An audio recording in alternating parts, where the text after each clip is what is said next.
হাকিমের এই বক্তব্যকে সমর্থন করেন।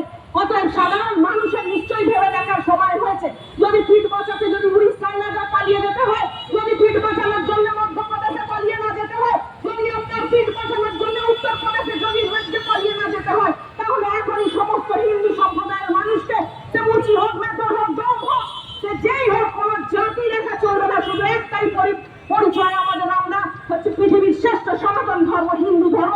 তাই আমাদের পালিয়ে মুখ লুকিয়ে যাওয়ার দিন শেষ। আমাদের একজোট হতে হবে, আমাদের লড়াই করতে হবে। আজ আমরা ক্ষুদ্র বটে, আজ আমরা সংখ্যা এখানে ক্ষুদ্র বটে, কিন্তু আমরা তুচ্ছ নই।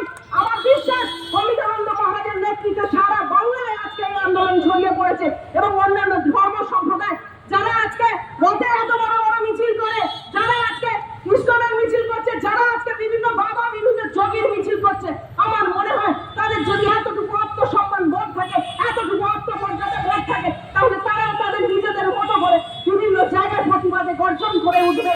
একজন তো জেগেছে, বাকি 10 জনকে জানানোর কাজ আমরা বন্ধুরা হিন্দু সেনার তরফে আমরা করবো। এই বলে আমার ক্ষুদ্র বক্তব্য আমি শেষ করলাম। আশা করবো যে সবাই আমরা যদি এখানে 20 জন লোক যদি জমায়েত হয়ে থাকি, তাহলে আমাদের প্রত্যেকের দায়িত্ব হবে আমরা আরো 20 জন মানুষকে একটা করবো এবং আগামী দিনে যাদবপুর বাস স্ট্যান্ডে, যাদবপুর থানার সামনে আমাদের আগামী শুক্রবার যে কর্মসূচি আছে, থানার সামনে আমাদের ডেপুটেশন এবং সবই হাকিমের পুষ্পপুষ্পলিকা দাহ, তাহলে আমরা প্রত্যেকে এখান থেকে অঙ্গীকারবদ্ধ হয়ে যাবো।